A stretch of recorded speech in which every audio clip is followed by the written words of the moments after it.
Hi అండి, నమస్తే. నేను వేద. వెల్కమ్ బ్యాక్ టు ఎంత అందమైన జీవితం.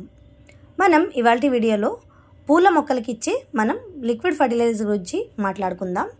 నేను ఇవాళ మీకు బనానా లిక్విడ్ ఫర్టిలైజర్ గురించి అయితే ఇవాల్టి వీడియోలో చెప్పబోతున్నానండి. బనానా లిక్విడ్ ఫర్టిలైజర్ గురించి ఆల్రెడీ ఒక 2 వీడియోస్ చేశాను నేను.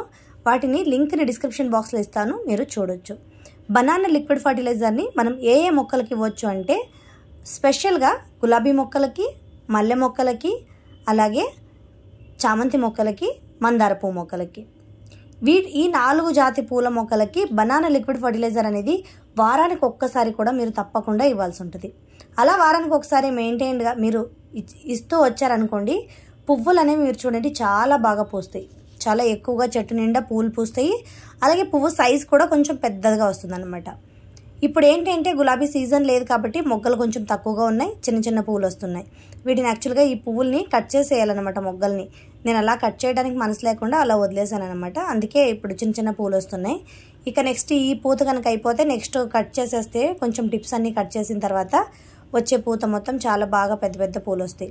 ఇప్పుడు కూడా చాలా చిన్న పూలు అయితే ఏం లేవు, కానీ ఒక మీడియం సైజ్గా పూలు అయితే ఉన్నాయన్నమాట. మనం ఇంటికి అరటిపండుని తెచ్చుకుంటూ ఉంటాం కదా, అలా తెచ్చుకున్న అరటిపండు తిన్న తర్వాత వాటి పీల్స్, తొక్కలు ఏవైతే ఉంటాయో వాటిని ఇలా నీళ్ళలో వేసి ఉంచేయండి. 1 రోజు 2 రోజులు మీకు కుదిరినంత వరకు నైట్ వేసేసి పొద్దున్న దాకా ఉంచినా కూడా పర్వాలేదు. అలా కొంచెం నీళ్ళు, ఆ తొక్కలు మునిగేటట్టుగా నీళ్లు వేసి ఉంచుకోండి. ఆ తర్వాత ఈ నీళ్ళలో వచ్చే కలర్ అనేది బాగా మారిపోద్ది. ఈ కలర్ నీళ్ళు మారిన తర్వాత వీటిని ఒకసారి చేత్తో బాగా పిసుక్కోండి. అంటే పిసికేయాలి వాటిని, తొక్కలనంత చేత్తో కానీ లేకపోతే ఒక స్పూన్ కానీ తీసుకొని ఒకసారి కలుపుకోండి. కలుపుకున్న తర్వాత ఆ బనానాతో పీల్లో ఉండే ఒక ఫర్టిలైజర్ అనేది, మంచి ఫర్టిలైజర్ అనేది రెడీ అవుతుంది అన్నమాట. అందులో ఉండే పొటాషియం అంతా నీళ్ళలోకి వస్తుంది కొద్ది కొద్దిగా. సో అలా నీళ్ళని మనం మొక్కలకి ఇస్తే మొక్కలు నిండా పువ్వులు పూయటంలో డౌటే లేదనమాట. ఇది నా ఓన్గా నేను నా గార్డెన్లో ఇచ్చుకునే ఎవ్రీ వీక్ ఇచ్చే ఒక లిక్విడ్ ఫర్టిలైజర్ అండి. ఇక్కడ చూడండి, ఒకసారి బాగా ఇలా చేత్తో కనుక కానీ లేకపోతే ఒక స్పూన్ తీసుకొని ఒకసారి నీట్గా కలిపేసుకోండి. కలుపుకున్న తర్వాత ఈ తొక్కని కూడా మీరు వేస్ట్ చేయొద్దు అనమాట. దీన్ని మనం కంపోస్ట్గా కూడా వేసుకోవచ్చు. నేనైతే కంపోస్ట్కి వేసేస్తున్నాను. లేకపోతే మీరు మొక్క మొదట్లో మట్టి కొంచెం తవ్వేసి మీరు అందులో వేసేసుకున్నా కూడా పర్వాలేదు. సో నేనైతే కంపోస్ట్కి వేసేసుకుంటున్నాను. ఇప్పుడు ఈ నీళ్ళని మీకు కావాలంటే మీరు వడిగట్టుకొని తీసుకోండి, లేకపోతే నేనైతే అలాగే ఉంచేసుకుంటున్నాను, వడిగట్టుకోవట్లేదు. మొక్కలకే వేస్తున్నాను కాబట్టి ఏం పెద్దగా ఏం వడిగట్టాల్సిన అవసరం లేదు. ఇలా వచ్చిన తొక్కల్ని కావాలంటే తీసేసి మళ్ళీ మీరు కంపోస్ట్కి వేసేయచ్చు. కానీ తొక్కల్ని మట్టి తీయకుండా అలాగే మాత్రం మొక్కలకి మొదట్లో వేయొద్దండి. వేర్లకి ఫంగస్ అనేది వచ్చేసి మొక్కలు బాగా పాడైపోతాయి అన్నమాట. సో ఇలా ఒక టబ్లో తీసుకున్నాను అనమాట నీళ్ళు. సో ఈ నీళ్ళని మీరు డైల్యూట్ చేసుకోవాల్సిన అవసరం లేదు, అలాగే డైరెక్ట్గానే ఈ ఉండే నీళ్ళని ఇచ్చుకోవచ్చు. సో ఇప్పుడు ఈ పీల్ అంతా కూడా నేను కంపోస్ట్లోకి వేసేస్తాను. అది మీ క్లాస్లో నేను ఎలా కంపోస్ట్ చేస్తాను అనే దాని గురించి కూడా డీటెయిల్గా చెప్తాను. సో ఇప్పుడు వచ్చిన నీళ్ళలో నేను 2 జగ్గుల దాకా నాకు నీళ్ళు వచ్చినాయి అనమాట.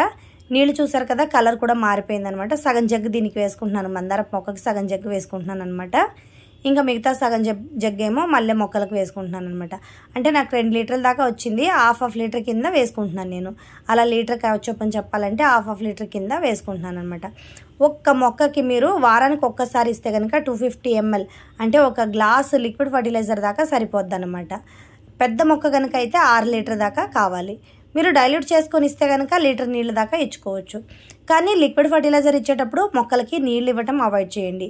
ఆ రోజు మొత్తం నీళ్ళు ఇవ్వకుండా లిక్విడ్ ఫర్టిలైజర్ మాత్రమే ఇచ్చి మరుసటి రోజు కానీ లేకపోతే సాయంత్రం కానీ నీళ్ళు ఇచ్చేటట్టుగా చూసుకోవాలి. ఇక్కడ మల్లె చెట్టు కూడా ఇస్తున్నానండి. మల్లె చెట్టు అయితే నాకు 4 టైమ్స్ అయితే ఫ్లవరింగ్ వచ్చేసిందండి.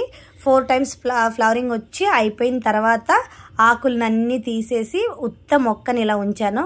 మీకు నెక్స్ట్ పూలు వచ్చేటప్పటికి వీడియోనైతే షూట్ చేసి వీడియో పెడతాను, మీరు చూడొచ్చు. ఇక్కడ ఇది 4వ పూత అయిపోయింది. నాకు కొంచెం పెద్దగానే పెరిగింది అనమాట ఈ మొక్క. దీంట్లో బ్రాంచెస్ కూడా బాగా ఎక్కువగా వచ్చినాయి అనమాట.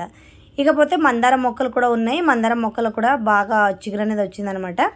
ఎందుకంటే లిక్విడ్ ఫర్టిలైజర్ అనేది నేను వారానికి బనానా పీల్ లిక్విడ్ కానివ్వండి, అలాగే మ్యాంగో పీల్ కానివ్వండి, వెజిటేబుల్ పీల్ లిక్విడ్ ఫర్టిలైజర్ కానివ్వండి, అవి అప్పుడప్పుడు ఇస్తూనే ఉంటాను అనమాట. సో ఇకపోతే ఇక్కడ కంపోస్ట్ని నేను ఈ విధంగా రెడీ చేసుకుంటున్నాను అనమాట. మనం మల్లెపూలు చెట్టు నుంచి తీసిన ఆకులన్నీ ఇందులో వేసి ఉంచుకున్నాను. కింద భాగంలో కొంచెం మట్టి, ఎండిన ఆకులు, తర్వాత మట్టి, తర్వాత నేను ఉండే వేస్ట్ అనమాట. దగ్గర ఏదైతే కిచెన్ వేస్ట్ వస్తుందో అలాగే ఏవైనా మొక్కల గినక ఆకులు కట్ చేసి వేసుకుంటే ఆ వేస్ట్ని కూడా వేసేసి అలా ఉంచాను అనమాట. ఇదేమో మనకి మ్యాంగో లిక్విడ్ ఫర్టిలైజర్ అనమాట. మ్యాంగో పీల్ ఉంటుంది కదా, మ్యాంగో పీలు లిక్విడ్ ఫర్టిలైజరు. కానీ ఇందులో నేను బియ్యం కడిగిన నీళ్లు, మినపప్పు కడిగిన నీళ్లు పోసి నానబెట్టాను అనమాట. అందుకే ఇవి ఇలా వచ్చింది, పైన నొరగలా వచ్చిందనమాట. మినపప్పు కడిగిన నీళ్ళు కదా, అందుకే పైన అంతా నొరగలాగా వచ్చిందనమాట. ఏదైనా కానీ బియ్యం కడిగిన నీళ్ళని పులిసి కూడా మనం ఇవ్వచ్చండి. పులిసిన తర్వాత ఇస్తేనే అది మంచి లిక్విడ్ ఫర్టిలైజర్ అనేది రెడీ అవుతుంది అనమాట. అందుకే నైట్ కానీ 24 hours కానీ, ఒక నైట్ కానీ ఒక డే కానీ, లేకపోతే ఒక డే అండ్ నైట్ మీరు లిక్విడ్ ఫర్టిలైజర్ ఇచ్చేటప్పుడు ఏ పీల్స్ అయినా సరే ఆ నీళ్ళలో వేసి బయట ఉంచేయాలి. మూత పెట్టేసి బయట ఉంచేయండి. పెద్దగా ఏం వాసన ఉండదండి, అంత వాసన ఏమి ఉండదు, కానీ లైట్గా ఉంటుంది, ఒక స్మెల్ కూడా లైట్గా ఉంటుంది. కానీ ఇవి ఫ్రూట్స్ పీల్స్ ఏదైనా ఉంటే కనుక అంత స్మెల్ అస్సలు ఉండదు అనమాట. నేను 24 hours నేను పెడతానండి. ఇవాళ ఉదయం నుంచి రేపు ఉదయం దాకా పెట్టేసి ఇస్తూ ఉంటాను. ఇక్కడైతే అయిపోయింది కదండి. ఇక్కడ కంపోస్ట్కి ఇచ్చేసాను మొత్తం.